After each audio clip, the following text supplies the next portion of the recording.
Por que Deus teria que imunizar Maria do pecado para que Jesus nascesse? Ora, se Jesus, todo santo que é, ao entrar no mundo pecaminoso, mergulhado no pecado que é este mundo, ele não se contaminou com esse mundo, porque ele se contaminaria no ventre pecaminoso de Maria. Maria não precisava ser santa ou isenta do pecado original ou de qualquer outra coisa para gerar um Jesus santo. Deus, por meio do seu Espírito, não está limitado a esses tipos de circunstâncias. Quando nós falamos dos dogmas marianos, eles, em geral, como eu brevemente adiantei, são todos razoavelmente recentes. E talvez nós tenhamos aqui, talvez não, eu diria que até tenhamos uma concordância quanto à questão do Theotokos, né? Desde que se explique que Maria é mãe de Deus, não é mãe da Trindade, para explicar para quem ora nos assiste. Maria não é mãe do Deus Pai, não é mãe do Deus Filho e não é mãe do Deus Espírito Santo. Maria é mãe do Deus homem Jesus, do Deus que se fez homem na pessoa de Jesus. Se isto for crido assim, eu não tenho maiores problemas em entender Maria e conceituá-la como Theotokos a partir desse tipo de cerca e de restrição que aqui coloquei.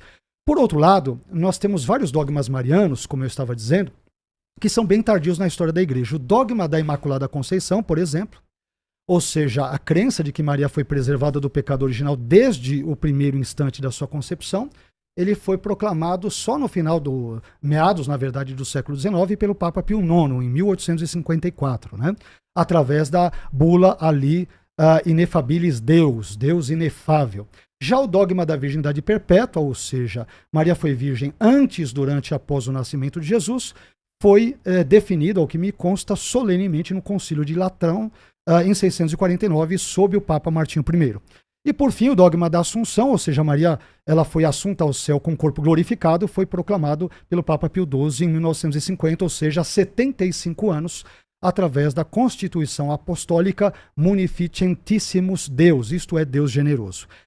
Esses tipos de perspectivas marianas, aqui nós temos alguns problemas a meu ver. O que acontece? O que esses três dogmas brevemente citados por mim têm em comum na minha maneira de vê-los ou lê-los?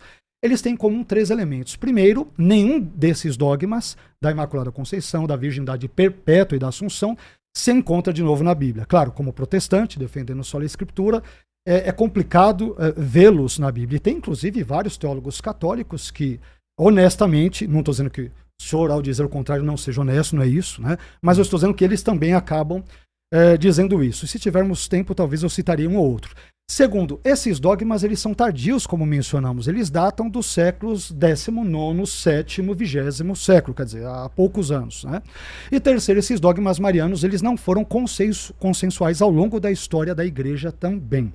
Embora um ou outro, ou vários, eventualmente dos pais da igreja possam defendê-los e formulá-los nas suas homilias, nos seus comentários, também não há um consenso a esse respeito, mas para não monopolizar a fala, eu paro por aqui.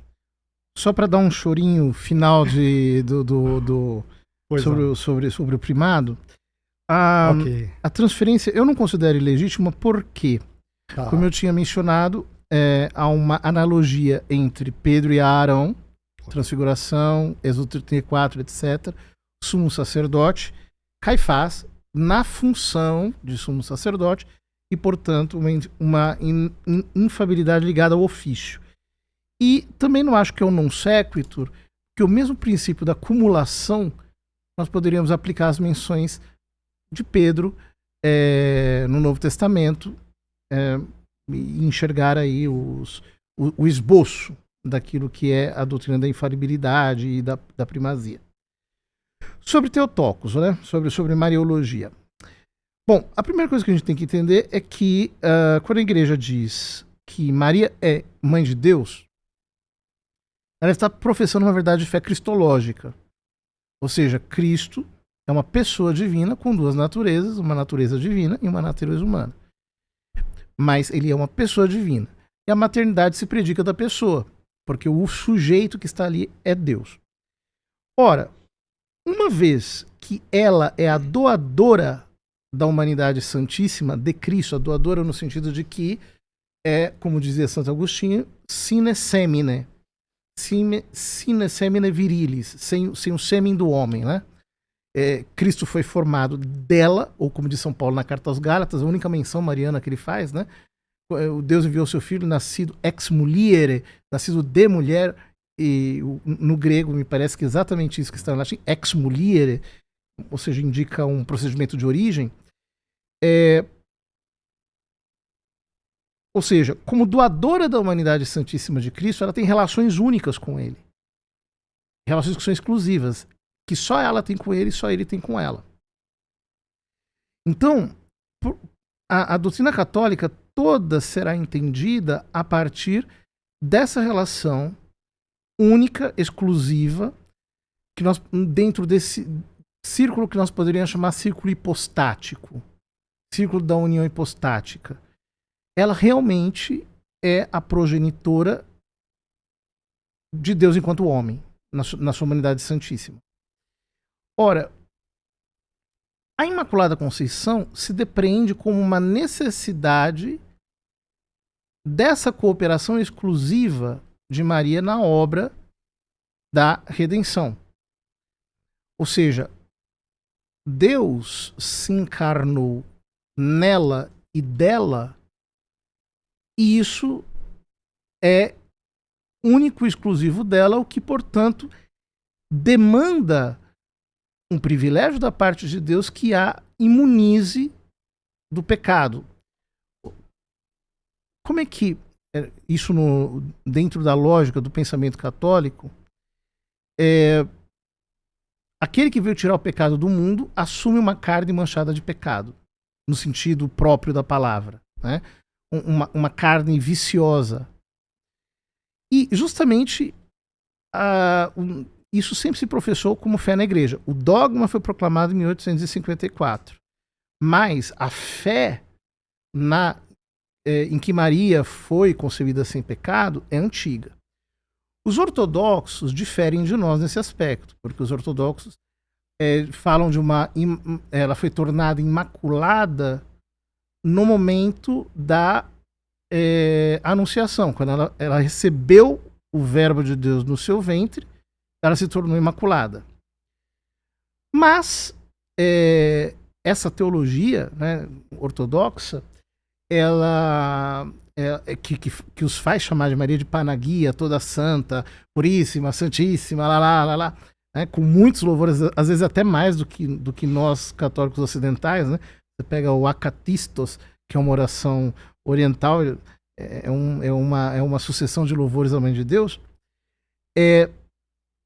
Essa teologia, ela não afirma que Maria, mesmo sem ser imaculada, que ela tenha pecado. É que, na concepção ortodoxa, o que se entende por pecado original é um pouco diferente do que nós entendemos por pecado original, né? Então, na concepção ortodoxa, isso está mais ligado com uma espécie de enfermidade, né? E está muito mais ligado à incorrupção, a que o pecado submeteu o homem à corrupção e às fraquezas da carne. Então, Maria, nesse sentido, ela na teologia deles é plenamente humana. Na nossa teologia, na teologia ocidental, em que nós entendemos o pecado original como uma culpa herdada, não faz sentido que ela, sendo, digamos assim, a matéria-prima da qual Deus fez a humanidade santíssima do seu Filho, seja contaminada pela culpa original, tenha sido nem por um instante escrava de Satanás. No fundo é isso. Ok? Pode ir.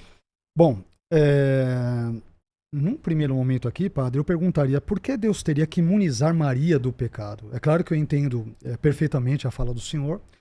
E antes disso, é importante dizer que nós protestantes, é verdade que algumas pessoas avançam o sinal vermelho, chutam o pau da barraca, até tratam de uma forma desprezível Maria, e isso é um grave engano.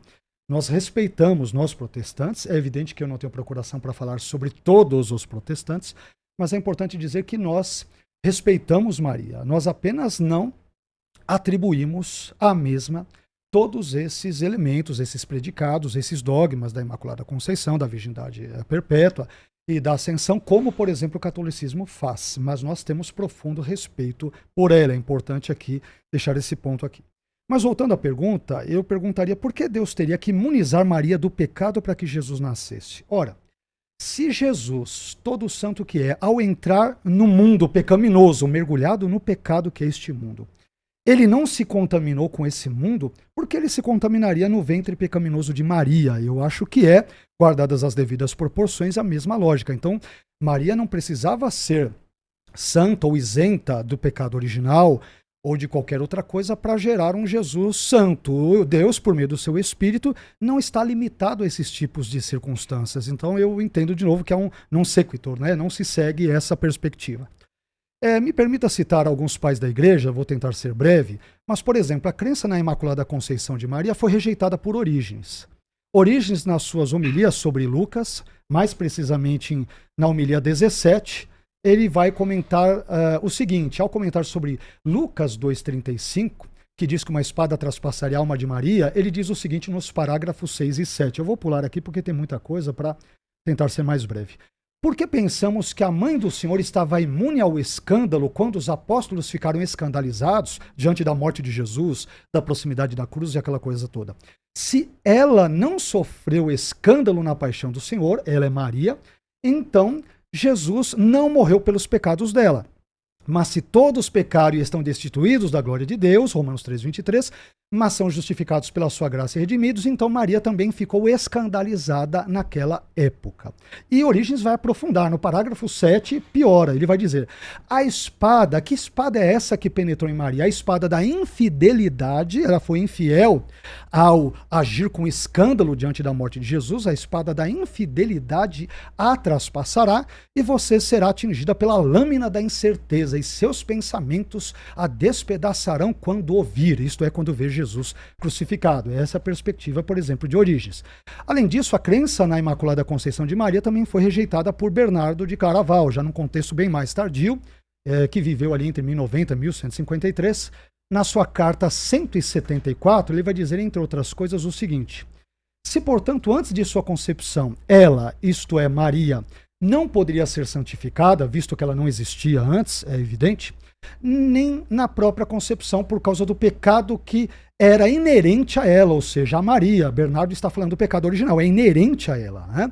E ele vai dizer que resta crer que ela recebeu a santificação a existir no útero após a concepção, o que, ao excluir o pecado, tornou seu nascimento santo, mas não a sua concepção. E aí ele vai dizer que essa ideia de santidade no nascimento, a ninguém foi dado ser concebido com ele, com esse tipo de santidade, o que inclui, evidentemente, nessa perspectiva Maria. Ele cita várias outras coisas, mas eu quero pular aqui para a fala de um teólogo católico, talvez conhecido do senhor, que é o Afonso Murad, né? Um doutor na teologia católica, o senhor deve obviamente conhecê-lo, não conheço pessoalmente, mas li a obra dele, e ele vai dizer o seguinte sobre o dogma da Imaculada Conceição. Por exemplo, a crença na Imaculada Conceição não foi consensual no decorrer da história da Igreja. E ele vai citar Bernardo de Claraval, que eu acabei de citar aqui. Ele apenas vai citá-lo brevemente, eu citei com mais detalhes. Grande devoto de Maria, São Bernardo de Claraval não a aceitava, por considerá-la incompatível com a universalidade do pecado original, ou seja, a perspectiva chamada protestante. E aqui tem outro elemento importante, padre, e eu acho que bem delicado também, que eu vou citar, e eu vou pegar um gancho porque envolve a adoração a Maria. Eu não vou citar com detalhes porque eu não vou ter tempo, né? Mas, por exemplo, quando nós pegamos a veneração das imagens sagradas no 4º concílio de Constantinopla, que é o 8º concílio ecumênico e que se dá na sua 10ª sessão ali, 869 a 870, isso está na obra do Compêndio dos Símbolos, Definições e Declarações de Fé e Moral da Paulinas e da editora Loyola, editoras católicas. Tem algo aqui que assusta os protestantes. E é por isso, por exemplo, que muitos protestantes vão falar, tá vendo, o católico é idólatra. Por quê? Por causa de textos como este que eu vou ler, entre outros. Então eu vou ler aqui, tem aqui o texto latim, o texto grego, eu vou ler em português bem rápido aqui, qualquer coisa me corte. Vamos lá. Do mesmo modo também, esse documento desse concílio, do mesmo modo também a imagem da Imaculada, sua mãe e genitora de Deus, Maria, e além disso pintamos também as imagens dos santos anjos, como os representam em palavras a Divina Escritura, mas também as imagens dos apóstolos, tão dignas de louvor dos profetas, dos mártires, dos varões santos, igualmente de todos os santos, nós os honramos e adoramos. É o que diz. Qual é a palavra grega? Texto. Aqui a palavra grega, eu estou lendo uma recensão que é latina. Ela vai dizer honoramos et adoramos. Eu vou citar já a grega. Latim, eu vou citar agora a recensão grega. Citei primeiro a latina. Eu vou citar rapidinho para não pegar o seu tempo, tá, padre? Rapidinho. Agora a recensão grega. Agora eu vou responder sua pergunta. Do mesmo modo também, e a tradução é católica, não é minha. Do mesmo modo também, a imagem da Imaculada, sua mãe, e as imagens dos santos anjos, como os representam em palavras da Santa Escritura, e ainda as de todos os santos, nós as veneramos e adoramos. O grego traz timonen kai proskinumen. Proskinumen. Eu sei que proskinel tem a ver com dobrar-se, ajoelhar, prostrar, eu sei, mas a própria edição católica, nos dois casos da recensão latina e grega, traduziu como adoramos. Me perdoe. Mas por que traduziu como adoramos? Porque orare, os, boca, ad, é beijar. Então tem o mesmo sentido etimológico do grego. Mas não está se falando de latria. Se ele quisesse falar de adoração no sentido de idolátrico, teria usado a palavra latria. Mas vamos lá. Tem bastante coisa que o senhor falou. Por que Deus precisaria imunizar Maria do pecado? Porque o desígnio da criação ele não é maior que o da redenção. E se Deus criou Eva sem pecado, ele não poderia ter criado Maria em pecado. Uma vez que nós temos já desde os padres da igreja muito antigos a analogia entre Maria e Eva e Cristo novo Adão. Isso está presente em diversos santos padres antigos. Porque o anjo a chama de Recharitomene, inclusive como nome próprio. Agraciada, cheia de graça. Né? Então, antes de ela dar o seu consentimento para a encarnação. Então, o anjo lhe dá esse nome previamente a isso. Em terceiro lugar, mais do que é uma razão mais teológica, porque Jesus não passou por Maria, ela não é apenas uma porta pela qual ele passou. Ele tomou carne dela. Ou seja, a matéria-prima da humanidade santíssima de Cristo, que tira o pecado do mundo, não pode ser pecaminosa. Então há uma necessidade pelo próprio desígnio da redenção. Claro que padres da igreja como Orígenes não é padre da igreja, é um escritor eclesiástico, porque, enfim, caiu em heresia e tem outros problemas, mas os padres da igreja, algumas vezes sim, São Bernardo, etc., eles têm dificuldade em lidar com a ideia da Imaculada Conceição porque ela parece relativizar a redenção universal de Cristo. E ela mesma diz no Magnífica, a minha alma magnifica o Senhor, meu espírito exulta em Deus, meu Salvador. Ou seja, Cristo a salvou também. O problema é um modo de salvar. A Imaculada Conceição não é uma espécie de exceção na universalidade salvífica de Cristo. Cristo a salvou por antecipação. Do mesmo jeito, eu posso salvar alguém que foi jogado num rio, eu posso lá mergulhar e tirar a pessoa do rio, ou eu posso salvar preservando a pessoa de cair no rio.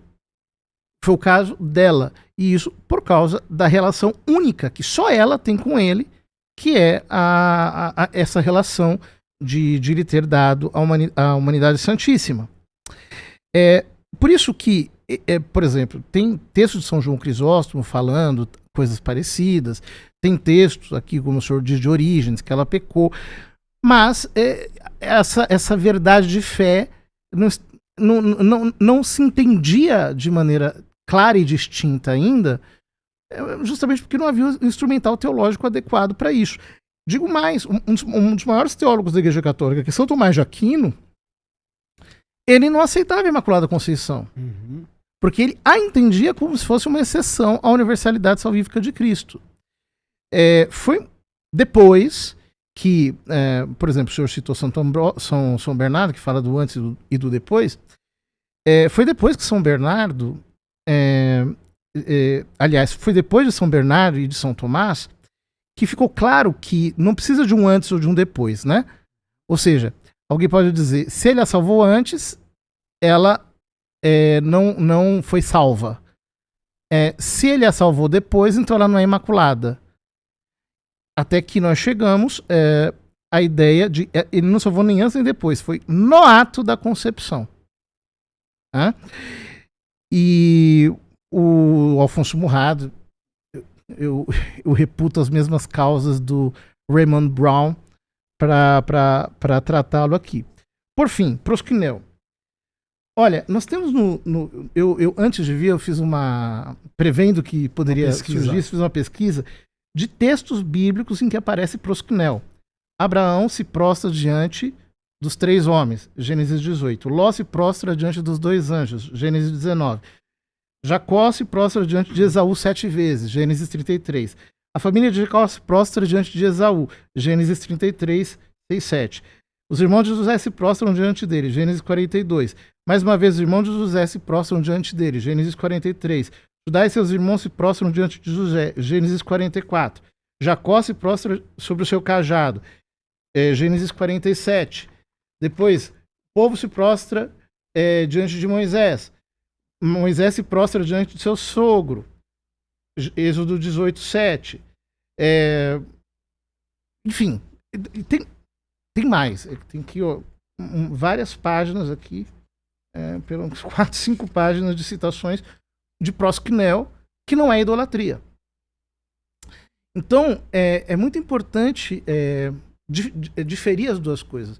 Quer dizer, o culto de latria, que é exclusivo de Deus, nunca foi dado a Maria e aos santos. E os próprios reformadores reconhecem isso, que nós temos o mesmo Deus, nós todos cremos na Santíssima Trindade. Ok? Podemos. Bom, vamos lá. No caso desses vários personagens que se prostram, padre, na Bíblia, é verdade, mas eles se prostram, o senhor citou o contexto, sobretudo veterotestamentários, e essa ideia de você se prostrar diante de alguém, por uma questão cultural, de deferência no Antigo Oriente Próximo, não só em Israel, mas nas nações circunvizinhas a Israel no Antigo Oriente Próximo era comum. Então, de novo, eu não posso pegar esses elementos culturais antigos e, de novo, transferi-los para um contexto de um concílio onde esse culto a Maria já começa nos primeiros séculos da igreja. Então, você tem uma situação distinta. E, a meu ver, eu entendo o que o senhor falou, a questão de prosquinel, que ele pode ter um sentido amplo e tem, só de se encurvar ou de adorar, mas a questão é que em nenhum momento, por exemplo, esse compêndio que envolve símbolos da fé católica e tudo, explica. Então, para quem ler, veneramos et adoramos, ou seja, nós veneramos e adoramos. O que é adorar para qualquer pessoa, sem que haja uma nota aí, quer dizer, nós estamos adorando a imagem de todos os santos e tudo. Mas vamos lá, deixa eu fazer umas considerações ao que o senhor falou. Primeira consideração, em Lucas 1, 28, a expressão grega kecharitomene, que o senhor citou, ela vem de charitô, que significa, segundo o BDAG, um dicionário bem emblemático do grego, de Bauer, Denker, Arndt e Gingrich, significa alguém que foi favorecido por Deus. Somente isso. Não existe nada no texto grego que sugira que tal favor divino envolva, por exemplo, a ideia de Maria ser preservada imune de toda mancha original do pecado, ou do pecado original, ou que Maria tenha permanecido, como alguns pensam, por exemplo, virgem durante toda a sua vida e tenha seguido uma perspectiva celibatária. Não há nada disso no termo grego que exija isso. Aliás, muito pelo contrário, esse mesmo verbo haritô, ele é usado, por exemplo, em Efésios 1,6, quando Paulo diz a respeito dos cristãos em geral que a graça de Deus nos favoreceu, e haritosen, no amado, isto é, em Cristo. E nem por isso os cristãos eles são sem pecado nem nada, muito pelo contrário. Então esse elemento verbal, eu acho que ele, na minha modesta perspectiva, ele não procede à ideia do verbo haritô. Não há nada nele que exija semanticamente, remotamente, a ideia de Maria ser preservada do pecado original e assim por diante. Uma outra consideração é a seguinte. Maria, em Lucas 1, 47, no Magnificat, ela admite que precisa de um Salvador, quando diz: o meu espírito se alegra em Deus, meu Salvador. O senhor comentou brevemente esse termo. O que acontece? Aqui o termo grego para Salvador, ou seja, soter, ele aparece mais uma vez apenas no Evangelho de Lucas, que é Lucas 2,11, quando é dito, por exemplo, pois na cidade de Davi vos nasceu hoje o Salvador, soter, que é Cristo o Senhor. Então aqui o substantivo Salvador, ele possui um sentido teológico redentivo, ou seja, Deus salva os pecadores dos seus pecados, o que evidentemente também inclui Maria nesse sentido. Eu imagino que o senhor, diante do que o senhor mencionou, o senhor disse que existem 2 modos de salvar alguém, não é isso? Você pode salvar alguém, por exemplo, depois da queda, que é o que nós protestantes entendemos com Maria e com todos os seres humanos, de forma geral, ou você pode preservar alguém da queda, que é o que o senhor postulou. Porém, o sentido mais natural, comum, ao longo de toda a Bíblia, todo o Novo Testamento, inclusive Septuaginta e Novo Testamento grego, envolve, por exemplo, a ideia do termo do substantivo salvador, ele ser usado em sentido, claro, no presente caso, redentivo, né? Envolve salvar alguém que caiu em pecado e não preservar ou impedir alguém previamente, antecipadamente, desta queda. Então é essa questão que eu acho também complicada. Eu não tenho... É uma explicação interessante, mas eu não a vejo como bíblica. Quer dizer, olha, eu louvo a Deus, o Senhor, no Magnificat, que é o meu Salvador. Obrigado porque o Senhor me preservou de cair na queda. Não, Deus, Jesus é o Salvador de Maria porque ela também é pecadora. É a leitura mais natural do texto. A não ser que você talvez leia o texto, e nenhum de nós é neutro, é evidente, mas o leia com os olhos mais dogmáticos. Uma outra perspectiva que eu diria, uma terceira consideração, é a seguinte. A Bíblia é clara ao dizer que o pecado afetou todos os seres humanos sem exceção. E isso, evidentemente, inclui Maria. Se não, acompanhe, por favor, o meu simples silogismo. Premissa 1. Todo ser humano peca. Premissa 2. Maria foi um ser humano. Conclusão. Logo, Maria pecou. Então, se as duas premissas são verdadeiras, segue-se que a conclusão é verdadeira. Além disso, esse conceito de pecaminosidade universal da humanidade encontra apoio farto nas Escrituras. Romanos 3,23, Paulo diz que todos, pantes, pecaram e destituídos, estão na glória de Deus. Não há nenhum elemento indicativo no seu contexto de que haja exceções a essa regra. Além disso, 1 João 8, eu vou terminar com esse texto, diz que se dissermos que não temos pecado, enganamos-nos a nós mesmos e não há verdade em nós. Se Maria pudesse dizer que ela não é pecadora, ela seria mentirosa e poderia piorar ainda mais o seu estado enquanto pecadora, como todos nós somos diante de Deus.